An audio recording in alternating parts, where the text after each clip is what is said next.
Je suis très content que Dominique ait programmé ce documentaire-là, parce que je trouve que c'est merveilleux de clore ce festival par ce documentaire qui rend hommage à Michel Simon, mais pas que, puisque vous allez le voir, c'est sur lui, mais c'est aussi un merveilleux essai documentaire sur la passion du cinéma, sur ce qu'est une critique, avec les goûts très assurés et les avis très définitifs, mais très sûrs de Michel Simon. Vous allez voir ce qu'il dit, d'ailleurs, je n'avais jamais entendu dire ça, mais il dit dans le documentaire que tout le monde s'improvise critique à présent, alors que c'est un véritable métier. Et vraiment, il y a une sacralisation du métier de critique qui, je pense, plairait beaucoup à Philippe Rouillet, à qui je pense beaucoup, mon collègue du Cercle Cinéma, qui était très attaché à Michel Simon et qui en parle partout, tout le temps, dès qu'il le peut, notamment aux jeunes. Alors, ce qui est génial aujourd'hui avec cette séance, c'est qu'on va pouvoir avoir un petit talk, comme on dit, une conversation. Je vais parler en français parce que Michel Simon aurait détesté que je fasse de l'anglicisme. On va faire une conversation avec Gilles Simon et l'équipe du film à la suite de la projection. Mais pour vous le présenter, ils sont là. Et c'est une générosité des équipes de venir, et c'est une générosité aussi de votre part de venir pour les documentaires de cinéma. Vous étiez très nombreux cette semaine sur le documentaire de Béatrice Dalle autour de Pasolini, de celui de Stanislas Mérard également. Donc merci d'être ici, et puis vous allez voir, vous allez passer un merveilleux moment, et je vais vous demander s'il vous plaît d'applaudir l'équipe du film qui nous fait le bonheur de la présence aujourd'hui, la réalisatrice. Bonjour.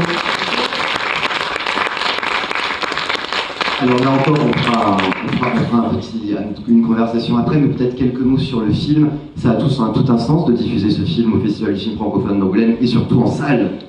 Alors oui, merci beaucoup d'avoir programmé ce film pour rendre hommage à Michel Simon. Bon, pour la plupart d'entre vous, vous avez lu ou écouté ses entretiens. Juste un mot pour vous expliquer, vous raconter la genèse de ce film. Donc moi je programmais des salles avec d'autres, des salles à réessayer à Aubenas, en Ardèche, et Michel avait acheté une maison pas loin, et pendant des années on avait des échanges comme ça sur les films, sur la programmation, et puis un jour il nous a soufflé l'idée de monter un festival à Aubenas. Donc Aubenas, pour vous situer, c'est à peu près 15 000 habitants. Il y a quand même un cinéma à réessayer de longue date. Et on a cherché le thème et Michel nous a proposé les cinémas d'Europe. Donc on a créé ce festival des cinémas d'Europe en 2000 à peu près. Et grâce à son carnet d'adresses, on a pu accueillir les plus grands réalisateurs européens. Voilà. Et donc moi je l'ai accompagné pendant toutes ces années et j'ai mesuré le talent, ses connaissances, son sens critique, ses talents d'intervieweur qui étaient incroyables. Et quand tout ça s'est arrêté, je me suis dit c'est pas possible que tout ça reste volatile comme ça et qu'on n'ait pas de traces de ça.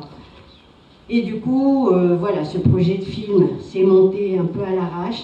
C'était très compliqué, sans filet. On a filmé comme on a pu en le suivant. Il était très, vous en êtes témoin, il était très alerte, il courait d'un film à l'autre, un appétit incroyable.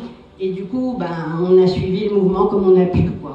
Et donc voilà, après, à la fin du film, l'angoisse était de savoir comment il allait recevoir ça. Et à la première, disons, on lui a montré le montage avant, pour qu'il le valide. Et il nous a dit, tu nous as fait un très grand cadeau. Quand il a dit nous, je pense qu'il parlait effectivement de ses traces. Il parlait de son fils, de ses petits-enfants, de toute sa famille de cinéphiles qui pourraient avoir justement ça, une trace.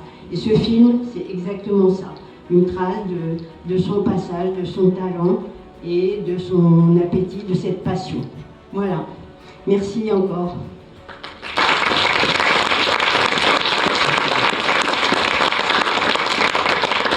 Merci Simone. Alors moi je n'ai pas participé vraiment au film, même si j'apparais dedans.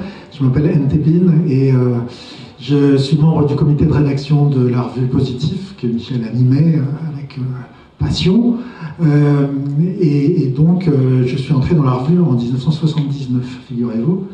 Et ce que j'ai beaucoup aimé dans le film de Simone, c'est qu'on voit tout ce qui est souterrain dans l'activité d'un critique.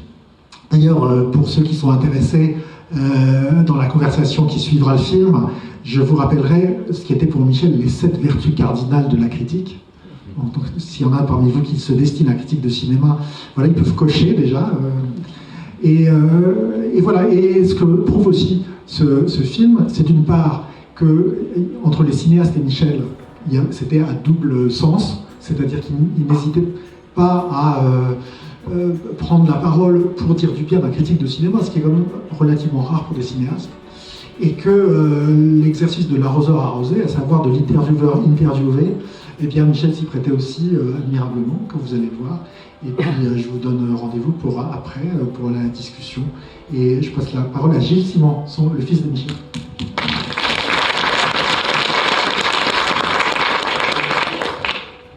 On va garder effectivement des choses pour après. Je vais juste dire un petit mot sur la relation avec Angoulême, parce qu'en fait, il y avait une longue histoire entre Positif et Angoulême. Il y avait régulièrement, pour ceux qui l'ont connu, il y a quand même vraiment longtemps, régulièrement une semaine Positif à Angoulême, au cinéma du Cap Les Plateaux, je crois que ça s'appelait comme ça à l'époque. Qui présentait des films en avant-première, des films d'art et d'essai mais inédits. Et puis on a fêté aussi ici à Angoulême les 60 ans de la revue, il y a donc 12 ans. Et Lubin était venu, Philippe Rouillet aussi, et mon père également. Bon, puis moi j'ai une histoire avec Angoulême, pour ceux qui le savent, j'y ai vécu pendant 8 ans, absolument passionnante. Et un tout petit mot aussi, parce que j'ai peur d'oublier de le dire tout à l'heure, l'année dernière, Positif a aussi perdu son photographe attitré, qui était Nicolas Guérin, que mon père avait fait rentrer à Positif et qui a fait des portraits de réalisateurs, réalisatrices, acteurs et actrices pendant plus de 20 ans, de 2000 à 2023. Il est donc mort au début de l'année 2023.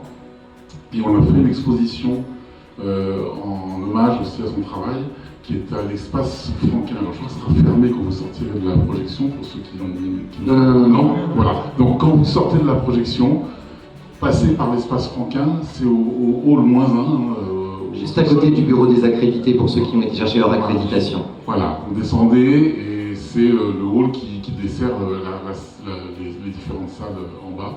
C'est 40 portraits de réalisateurs et réalisatrices francophones, donc bien sûr.